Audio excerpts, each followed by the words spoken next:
Warning: some contents may be disturbing. Viewer discretion is advised.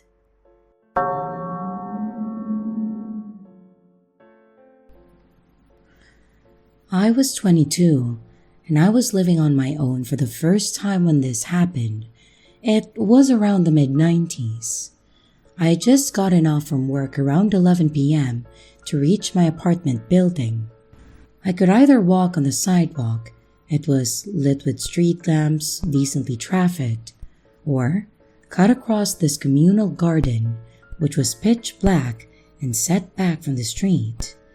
I saved about 1 whole minute of walking time by cutting through the communal garden, but being young and stupid, a lot of times I took the shortcut. Well, that night, I got that weird feeling not to take the shortcut. I kept to the sidewalk, but there's no one else around. When I got past the garden, all of a sudden, this large man pops up from its exit path. There was no way he could have been in front of me or just behind me as I was walking. I would have noticed him. The only logical explanation was he had been hiding in the pitch black garden. Was it a drunk who had been sleeping it off? No. My body was screaming at me to get the hell out of there. I began walking faster. My dad had taught me to always carry my keys in my fist, with a key pointed out in case that I needed to punch someone. So I had that. But I'm 5'4" and probably weigh 110 pounds. And this guy was tall and big. My only chance was to outpace him. I'm speed walking at this point, and I feel him matching my pace, getting closer. He's breathing heavily, and I feel this angry energy coming off of him. But my apartment building is right there, so I put on a burst of speed, and when I reach the entrance, 2 people are leaving and hold the door for me and him. I don't know why I didn't tell them that I thought this guy was following me. My mind froze, and I was just trying to get inside of my apartment. Plus, I was still trying to rationalize it. Maybe he was visiting someone in the building. Maybe it was all just a coincidence, that I shouldn't be this paranoid. Besides, it took only a couple seconds for them to be out the door, and I had missed my chance. I'm climbing the stairs as fast as I can. It's a 3-story building, and I live on the 3rd floor. He's climbing the stairs too, still right behind me. I get to my floor, which has 4 apartments on the right side where I live, and 4 on the left. I pass by apartments 1 and 2, and he is still right behind me. I stop at apartment 3, where I live, and he stops in front of apartment 4, where I know that he doesn't live. He hasn't said anything, just breathing hard, and I think there's no way that I'm going to open my apartment door and have him push me inside and rape me, or worse. He also hasn't knocked on the door of apartment 4. Worth noting is that the apartments are U-shaped, with mine and my neighbor's door being very close together. So, I bang on my own apartment door as loud as I can, but I yell my neighbor's name. "Hey, Kevin, let me in!" This startles the guy, even more so when my own apartment door doesn't open, but Kevin's does. Kevin sees the guy standing right in front of his door and asks what he wants. The guy starts mumbling something about the wrong apartment, but I have my own door open fast that I am inside my place in a flash, and then locking the door behind me. I grab my cordless phone to call the police, but I hear Kevin through the door telling the guy that he needs to leave, and the guy does. Kevin knocks on my door and asks if I'm okay. I thank him, say that I am, but inside I am still frozen, adrenaline pumping, and scared. I thank him again and I tell him to have a good night, and I lock my door again. I have my phone in my hand, ready to call the police, but then I start trying to rationalize it again. What exactly happened? A guy followed me home, but then said he had the wrong apartment. Are the cops going to care about something minor like that? I try to calm myself down, but I am also berating myself. Why didn't I run the instant that I felt him following me? Why didn't I tell the people we passed when the front door opened that I thought that I was being chased? And worse, why didn't I tell Kevin the second he opened his door and saved me? He could have let me inside his apartment and we could have called the cops together. But because of my stupidity, everything felt so ambiguous and I was questioning myself. A couple of weeks later, I am visiting my grandparents and my grandfather is reading the paper. He tells me that a woman was raped in the apartment building across the street from mine. It was the same guy. He had multiple convictions for sexual assault and had recently been released on parole.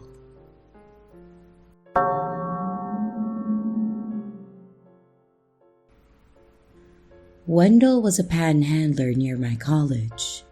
I always gave him my change when I had extra. Usually, I keep a hard rule not to give money to individuals because I give it to known local charities instead, where I can be sure that the money is going to a specific cause.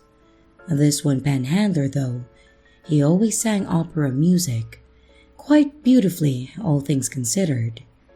And even though it was clear that he was begging for money due to poverty and homelessness, and not really busking for tips, I always thought that it was admirable that he was trying to perform a service in exchange for the money. I don't like carrying coins, so I just gave what I could, which wasn't much, barely $1 each time. I would occasionally strike up conversations with Wendell, even if I didn't have any money for him. He liked to make students laugh with funny impressions or jokes, and he was a bit older. I'm an undergrad, and he was probably 40s or 50s.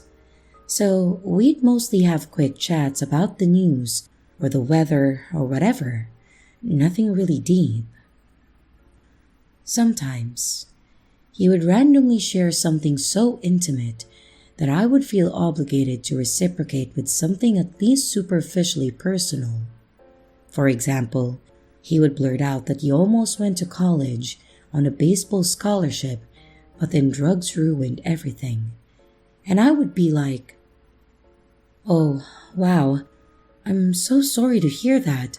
I play volleyball, but not for a scholarship though. So I'll see you around, okay?" Once, Wendell called me over while I was walking with a professor, or my advisor, and I didn't want to be rude, so I just went over to say a quick hello and I introduced my advisor. When we walked away, my advisor was pretty clearly horrified and asked why Wendell knew me by name. I explained our little friendship, and he said the homeless in the city weren't like the homeless in my smaller town back home. Well, I just figured that he was being an elitist, and I think he could tell that I hadn't taken him seriously because after we dropped the subject and just before I left, he reiterated that I shouldn't forge friendships with the homeless population in the city or even give them money because the chronically homeless, the ones on the streets enough that you could get to know them, tended to have a criminal or addictive history. I was surprised because my advisor is usually pretty progressive and compassionate, so I appealed to him with, "Wendell is a victim of a post-capitalist society," and all the other things that I'd learned in his very own classes, but he wasn't having any of it. Basically saying however Wendell became chronically homeless, now he was, and I should act accordingly. So my professor strongly implored me not to continue even talking to Wendell at all. I just kind of shook my head thinking, okay, boomer. and if anything, I felt fortified by the warning. Like it was a confirmation that I was a radical doing the right thing, leading a new path, breaking down barriers, bettering the society. I got closer to Wendell and shared more about my life with him.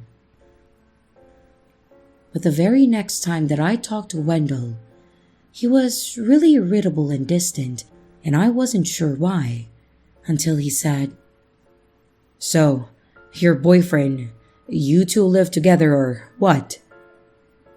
And I had no idea what he was talking about. I said, "What boyfriend?" And he said, "The guy I met from yesterday that you were walking down the street with." And I laughed, explaining that it wasn't my boyfriend, that it was just my academic advisor. Then all of a sudden, he wasn't irritable anymore. He was as chatty as he'd ever been. I probably should have taken that as a red flag, but I didn't think about Wendell much at all then. I only saw him once or twice a week, and only for a few minutes. It was around then that Wendell started bringing me gifts. I'd pass him, and he would have a flower for me, or a metal machine piece. I would never refuse, because I figured that it was a means of preserving his dignity when accepting money, like with his opera singing. One of my roommates did remark on the flower once. When I explained, she said that it was weird. I thought she was also just being an elitist, and I thought I was enlightened, bridging the class divide and superior to her neoliberal paranoia. I mean, come on, it's just a flower. My advisor clocked all this, so brought it up with me again a while later, saying he was worried that I was being manipulated. I tried to tell him about Wendell's opera singing and impressions, and how he even almost went to college. But then I remembered the reason that he lost his baseball scholarship, and I stopped short.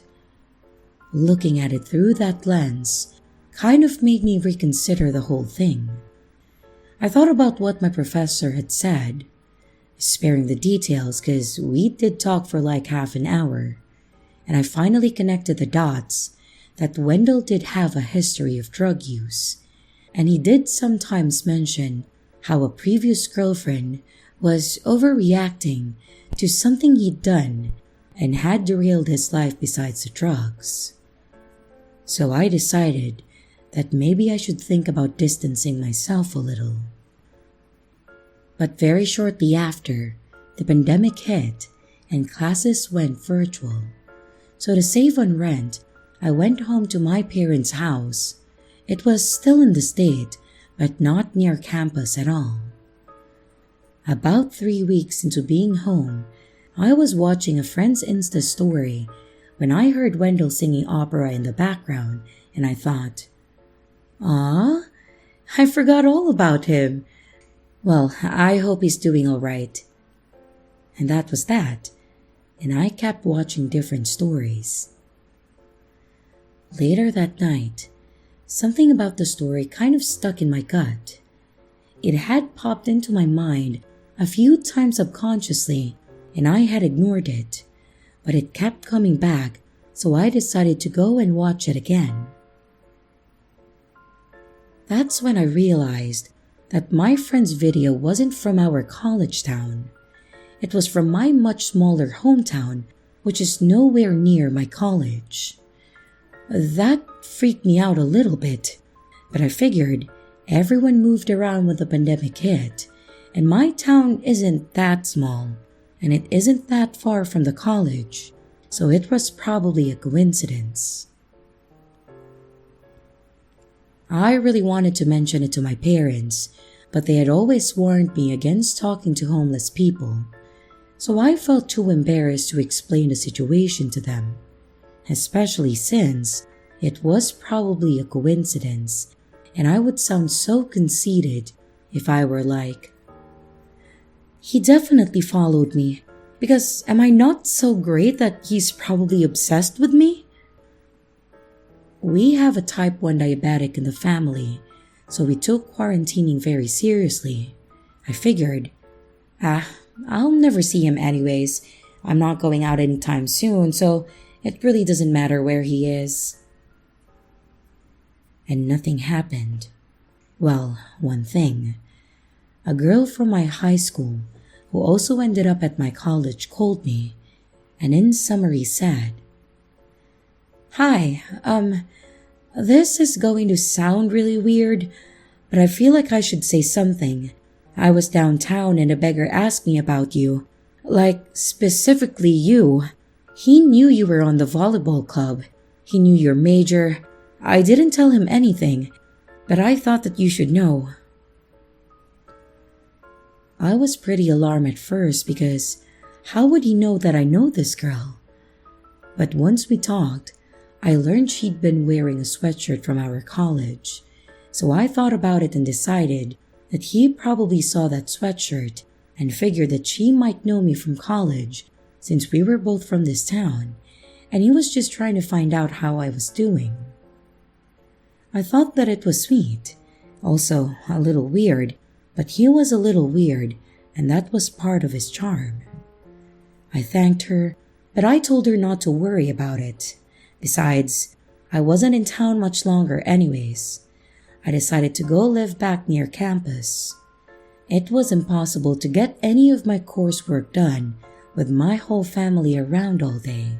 So, I went back to campus a while later, and I didn't think about Wendell at all. Until I saw him back on the same corner just a week after I returned to campus. Okay, even I knew at that time that something was wrong. I stopped giving him money, stopped talking to him, but I was so humiliated by how high and mighty I had been, insisting that nothing was wrong and everyone else was being paranoid, that I decided not to tell anyone what I had noticed. I was already barely leaving my apartment, never going on campus, and his usual spot was right by campus. I felt bad about potentially hurting his feelings or reading too far into the situation, but I figured that he would get the message, and better safe than sorry. After finals, I decided to visit my brother. He's in a different state, and his roommate had moved home, so there was an extra bed. So I drove up to his place to celebrate the end of the year and just get away from it all.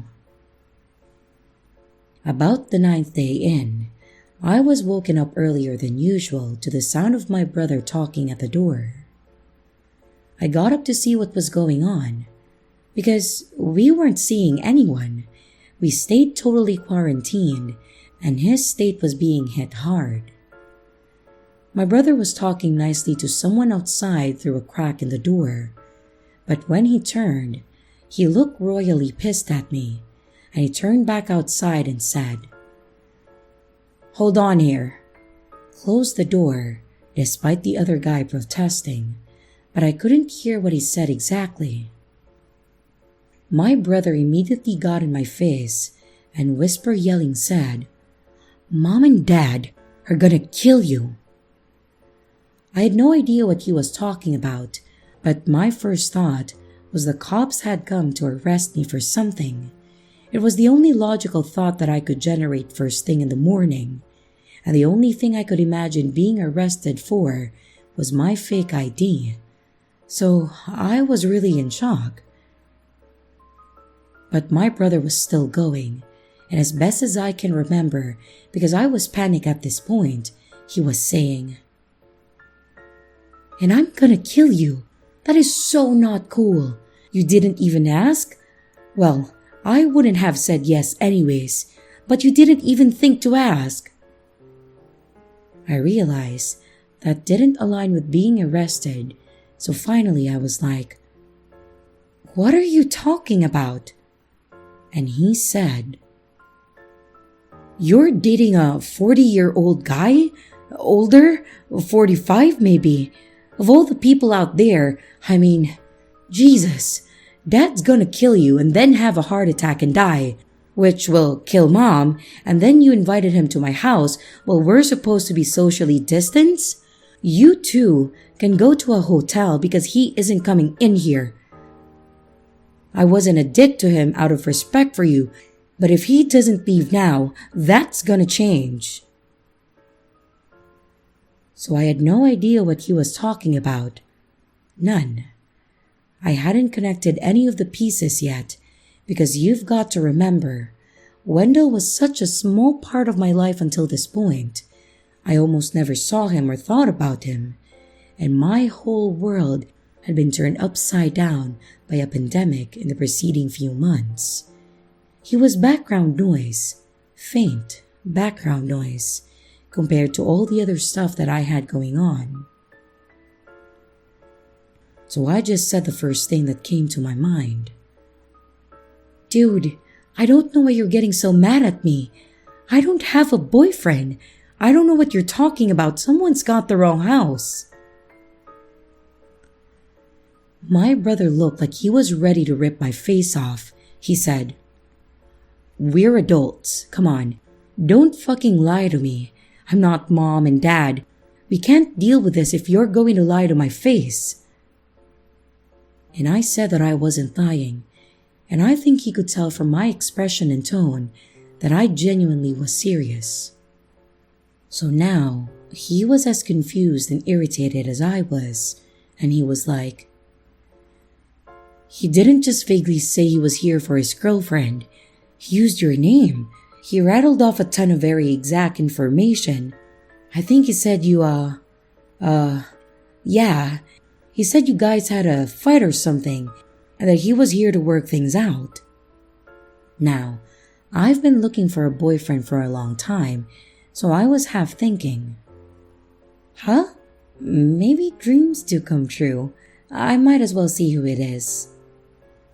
But I was also starting to feel a bit sick, in the pit of my stomach, because it would be one thing if this happened on campus or back home. But I had changed states. My brother moved to this state for school, and I don't know anyone here but him and his friends. So I finally did the obvious thing, and I looked through the peephole. I almost didn't recognize him at first because he had showered, shaved, and changed into clean clothes, and for the first time since I'd known him. But sure as shit, it was Wendell, standing on my brother's doorstep, hundreds of miles from his original corner. I was so scared that I couldn't speak. My heart was pounding like I was slipping under deep water with my legs tied. I just backed away from the door, and I sat down on the couch and tried to collect myself. My brother thought this was my way of affirming that there was really some secret older boyfriend who had just made himself known, so it took a minute for him to cut off his ranting and his dramatic, "what will grandma think" kind of stuff. Finally, he realized that I was tearing up, and he sat down.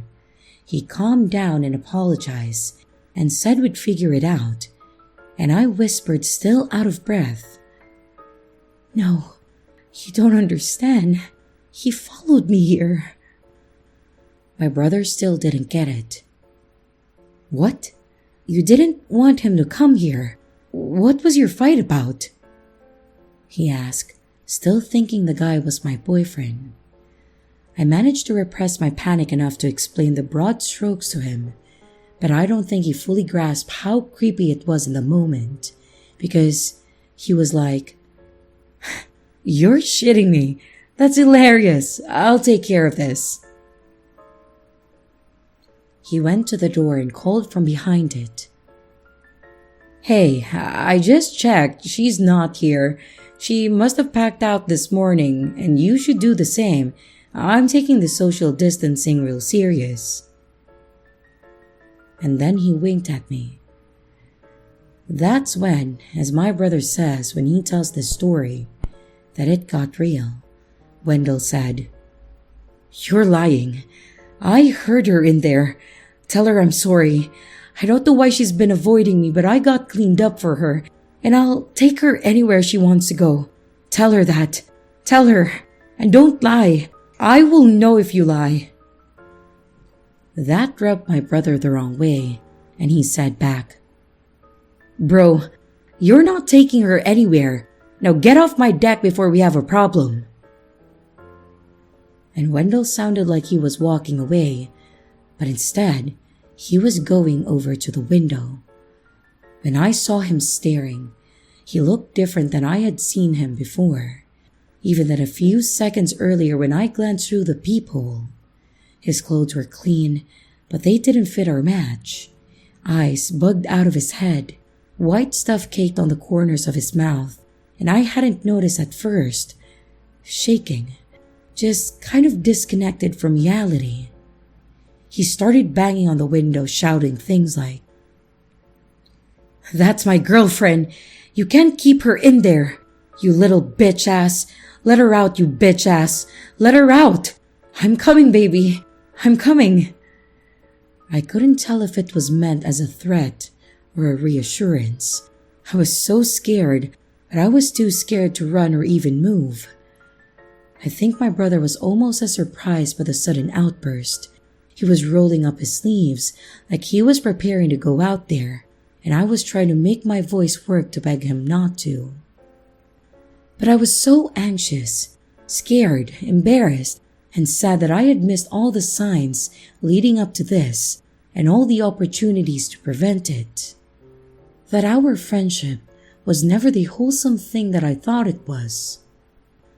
I had so many thoughts swirling in my head, fear being chief among them, and all I could do was scream.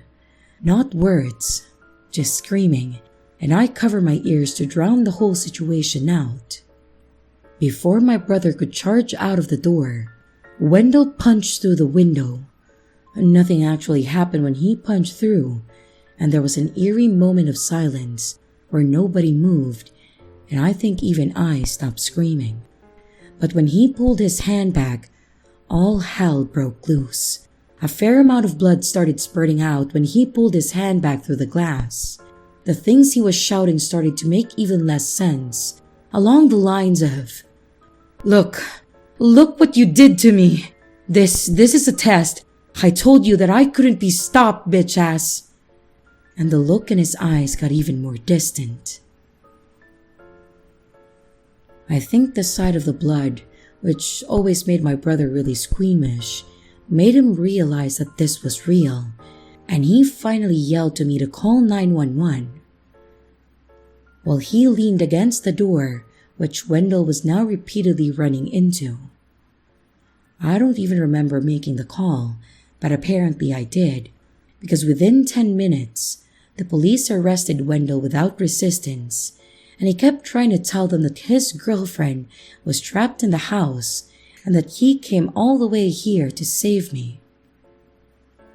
My poor brother was even momentarily handcuffed and had to explain that he hadn't taken me hostage. It was probably one of the most haunting memories of the whole event, as they carted Wendell away for arrest and he started singing opera music. I've learned a lot of important common sense and life lessons from this saga. But most of all, Wendell, let's never meet again.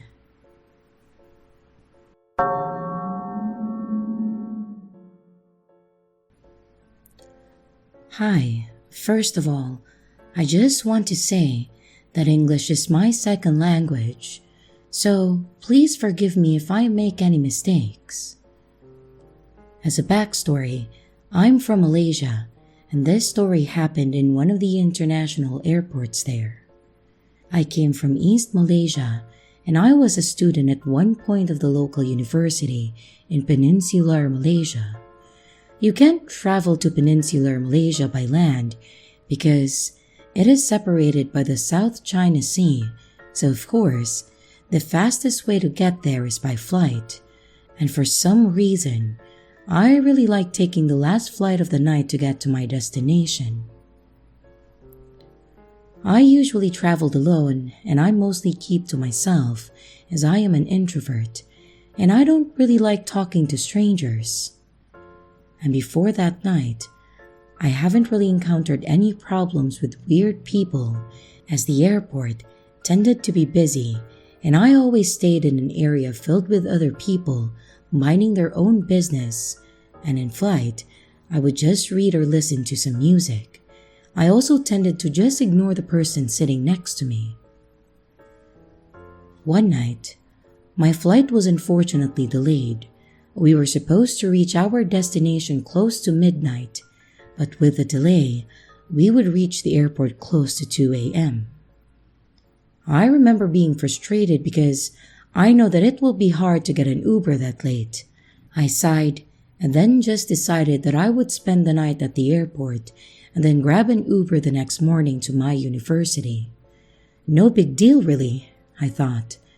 People do this all the time, so I just relaxed into my seat.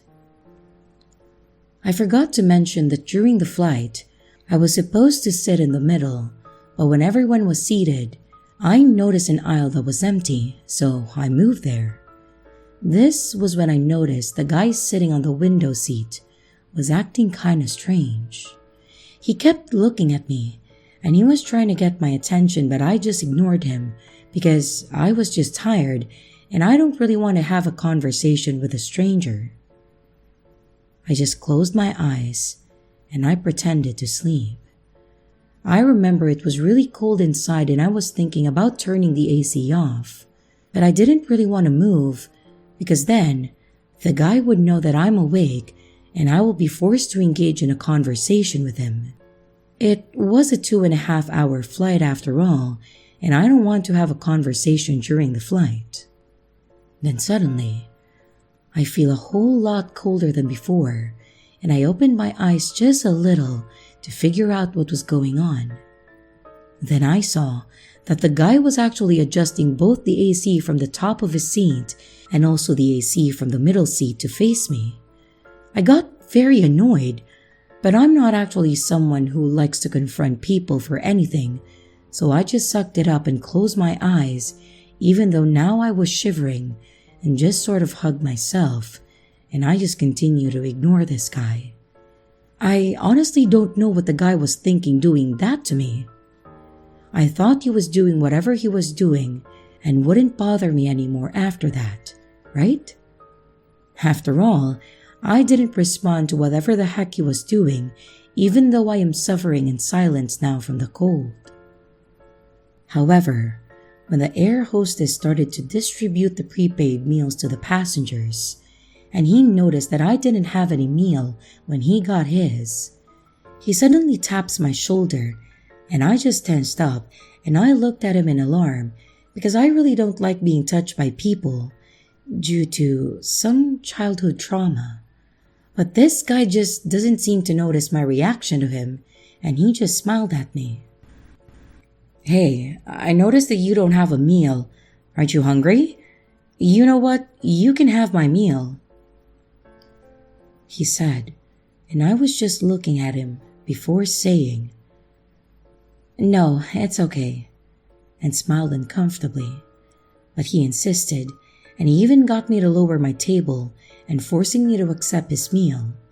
Then he ordered another meal for himself and started telling me that he can't eat alone after seeing me. He said he felt sorry for me and that it was in his nature to help people. And then he just watched me eating his meal with a big grin on his face. He didn't even touch his meal after I was done.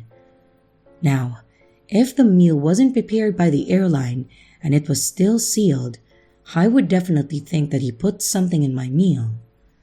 But then I thought, maybe I was just being paranoid. Maybe he was just really trying to be helpful, even though I felt extremely uncomfortable, and he was being a little forceful. He even moved to the middle seat to be closer to me. He then asked me what my name was, and he told me that his name was Sam and that he worked somewhere in the peninsula. I just nodded, and then he asked me where I was from and why I was going there. I gave him a short but honest answer just to be polite, and when I told him that I was a student at one of the local universities there, he then asked me how I was going to get to my university at this hour. I stupidly said. "Oh, I'm just going to spend the night at the airport. I'm used to it." "What? No, that's too dangerous for a girl as pretty as you," he said before continuing. "You know what? My brother has a place not far from the airport. Why don't you stay with me?" "Oh, don't worry. My sister-in-law is there. You wouldn't be alone. Don't worry. I'm a good person," he said, still with that big grin on his face. I immediately become afraid, and I quickly said no while shaking my head. "Oh, there will be a lot of people at the airport. I'm used to it," I said, but he ignored me and began to chatter happily, not caring whether I answered him or not. At one point, he even asked me if I was single and asked for my phone number, and I just gave it to him, but I was planning to block his number if he tried to contact me or something. He even made a few comments about my looks and how he found me so cute that I looked so lost that he just had to say something to me. At this point, I began thinking about my option. For some reason, I didn't think about approaching one of the air hostesses for help because, technically, he hadn't done anything wrong to me. But I felt scared anyhow. I decided that I would get out as fast as I can as soon as we landed and then ditch this guy. Just to be safe, I don't know, maybe I'm just being an idiot, but I have had several encounters with creepy people before, but it was so bad that my few friends and cousins called me the weirdo magnet. So, no, I'm not taking any chances. After all, I was a first-year student and had just started university, and I didn't have anyone that I can really call my friends yet. So, yeah, I'm very much on my own. So back to the story. The plane landed and I try to get out as fast as I can, but I have a hand-carry luggage and it was slowing me down. Sam was standing behind me the whole time, and once we get on the ground, he actually held my hand as if it was the most natural thing to do. I froze. I was really scared, and I honestly didn't know what to do. I absolutely hated it when people touched me. My family never hugged me, and my very few friends knew that I hated being touched unless I tell them that it's okay to touch me. And this stranger just holds my hand without saying anything. I know that I should do something, maybe scream for help or something, but I just stood there and I froze like an idiot that I am, and I just followed the stranger. Then we walked past the toilet, and I suddenly got an idea. I told Sam that I needed to go to the toilet. At first he said no, that there's no time because his brother is here and we needed to hurry up. But I insisted on going and I said that I really have to pee, and I wasn't lying either. So he sighed and said okay. I got hopeful. Maybe I can escape from this guy. So I started to drag my stupid luggage to the toilet, but this guy stopped me and told me that he can look after my luggage for me. I said no thanks, but he just grabbed my luggage from my hand and told me to hurry up. So I walked to the toilet and stayed there for a bit, panicking. I thought about ditching my luggage and just trying to escape without it. But then I remembered that my laptop was inside that luggage, and it has all the important documents that I needed for my study. I tried to call somebody, but my phone was dead. I started to tear up a bit, and I decided to just ditch my stupid luggage and run away somehow. But I must have taken too much time in the toilet because then I heard someone enter it and call my name. Yeah, it was Sam, and my heart dropped. I slowly got out from the toilet, fully convinced that it was it for me. I'm doomed. Now, you would think that I could ask for someone's help or just approach one of the staff for help. I know that I should. But as soon as he touched me, my skin crawled and I just got really scared again. And since it was already very late and we were really the last flight to arrive that night, There were very few staff around, and those that were working were engaged in something else or were surrounded by other passengers, probably asking for help about accommodation for the night or something. I just watched them helplessly, hoping someone might notice my distress, but everyone just ignored me. While walking towards his brother's car, he told me to tell his brother that I am his girlfriend and just to stay quiet and he'll do all the talking. Then I thought, maybe I could ask his brother for help and just send me to my university instead of going to wherever this guy is planning to take me. But then I started thinking that what if his brother doesn't believe me? I mean, between family and a stranger, who would you believe, right? Plus, maybe I am just being stupid, and Sam was really helping me, even though he was forceful and wouldn't let go of me. Maybe he was just overly nice. Seeing no other choice, I sadly got into the car with him. Now, I'm not good with cars, but I remember the car I got into with these strangers is a black double cabin Hilux, but I didn't see the plate number. So we drove for about an hour, and all the time I was scared, and this guy wouldn't let my hand go. I noticed the brother kept looking at me through the mirror, and I was even more scared and uncomfortable. Then they brought me to his condo. I was hoping that there was really a sister-in-law and that all of this was just a huge stupid misunderstanding.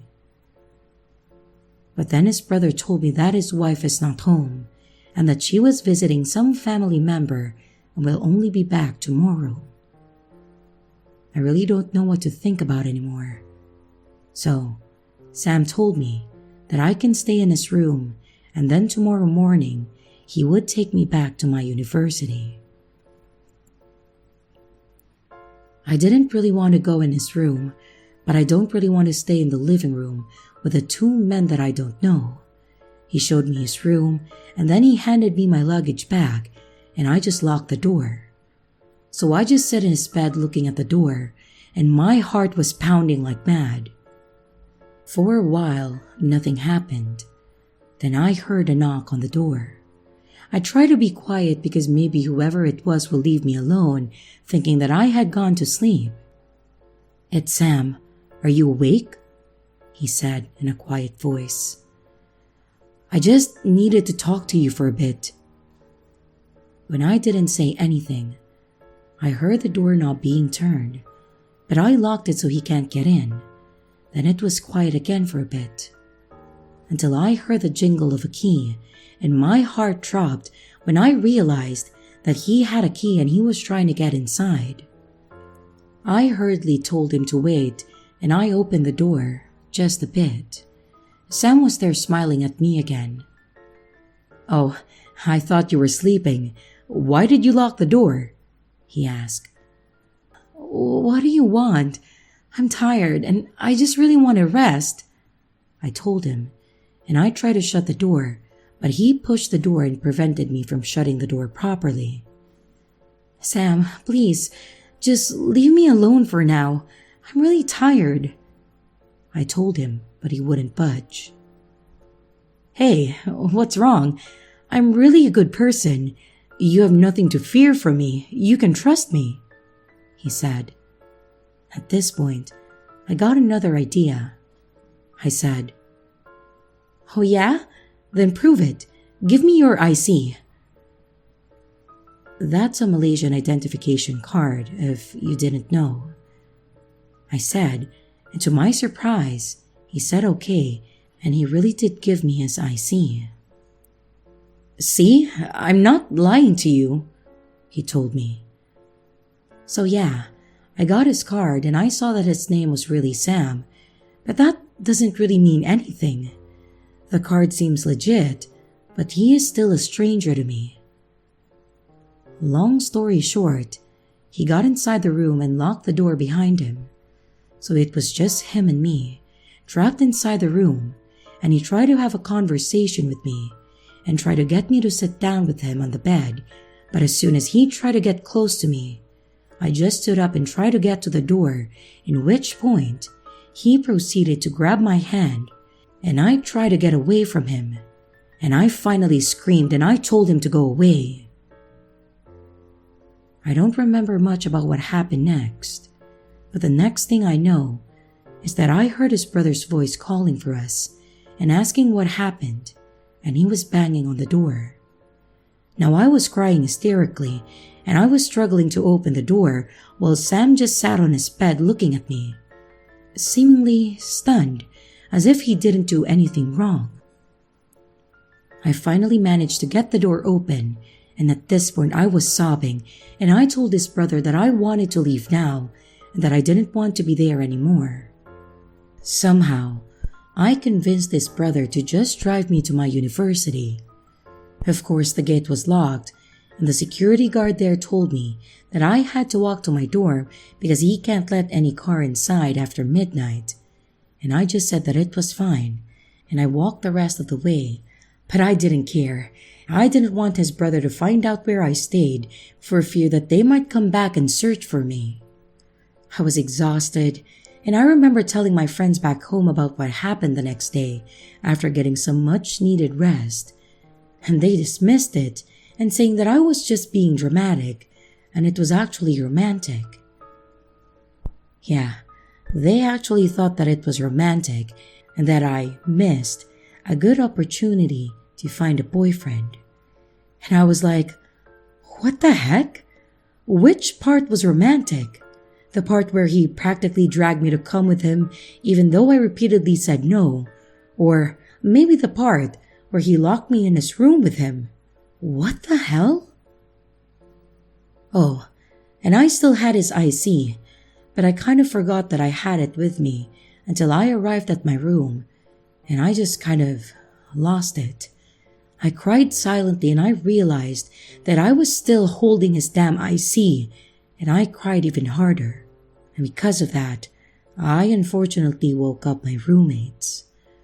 I didn't know them that much, but they were kind and helped me, and I told them bits and pieces of what happened to me. But honestly, I just wanted to sleep and forget anything that ever happened. For a week, I lived in terror. I refused to go out of the dorm in fear that Sam and his brother might come back. Sam did text me and call me a few times, asking about his IC, and asked for me to hang out with him and his brother again, as if nothing happened and that everything was just fine. And then he told me that he went to my university looking for me, and I freaked out. I asked my roommates to drop his card with the security guard, and told Sam to just pick it up there, and he never came. I blocked his number after that, and I ended up dropping out of the university a few weeks later, but for a different reason, unrelated to this story. I then moved back with my family in East Malaysia. Now, I don't know if I'm actually being overly dramatic about what happened that night, and I don't really care if anyone believed me, but it felt good to finally let this off my chest. And I don't really know what would have happened that night if I didn't scream and convinced his brother to send me back to my university. But Sam, the supposedly good guy, let's never meet again.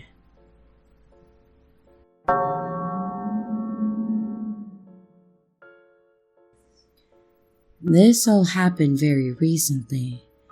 I'm a young woman who works late nights at a bar in a city, but I live in a rural area outside of town. It was a very slow night, so we closed early, and one of the bouncers walked me to my car. I didn't particularly notice anyone following me while I was on the main roads, just a normal sprinkling of cars. I first noticed them when they turned onto one of the super small roads that leads toward the area where I live. It was strange because people rarely pull off onto that road at the same time as me, as it isn't very populated. But as soon as we were on the winding and unlit road, they began to behave strangely. They would flash their bright lights at me, then they would ride my ass until they were practically scraping my bumper. And then, they would suddenly pull really far back. I tried speeding up and slowing down, but that didn't seem to matter. When we came to the first intersection, they turned on their signal to go right, but when I went straight, I watched them in my mirror turn the nose of their car to the right, pause for a few seconds, and then follow me straight. This continued for a while, and at the next intersection, I signaled left and I waited until they did too. But then I quickly turned right, and of course, they followed. I then called the cops and told them that I was headed towards a gas station that I knew to be open, and was the only place remotely nearby that might have people at it, since almost nothing is 24 hours right now. They said that they'd dispatch police to meet me there, and I just tried to focus on driving slowly so that I didn't beat them there. When I got to the gas station, I pulled into the little turn lane, which made the car pause, and then quickly step on the gas and squeal around the corner. I only really had time to glimpse the general look of the car and the driver's face. They were alone, and they were very strange looking. They were incredibly pale, like albino pale, with equally pale hair. They were completely androgynous, at least from what I could see, and they stared at me for a second before bolting away. The police took like 20 minutes to arrive after that, so I just sat in front of the gas station and watched the road for the cars with my doors locked. And then the police said that there wasn't anything that they could do. My original assumption was that it was a patron from work, but we had so few customers that I feel like I would have recognized them. I don't even know why they would have followed me the full hour, only to begin making themselves really obvious. So if anyone has any words of advice, that would be greatly appreciated. And here's the riddle for this video.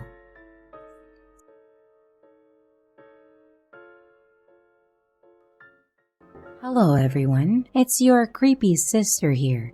Thank you so much for watching the video. I really appreciate each and every one of you. But I would also like to thank my amazing patrons, my top tippers, and my dearest channel members. Thank you very, very much. I really appreciate it with all of my heart. If you want to support the channel further, you could also choose to become a patron, a tipper, or a channel member. But remember, it's appreciated, but never a requirement. I would also like to announce that we have merch now. The link is in the description of the video, along with all my other social media links, like my Discord server, Twitter, Instagram, and others. You can connect with me and send your stories there. And don't forget to like and subscribe if you haven't yet, and comments are highly appreciated. And remember, your fear feeds me.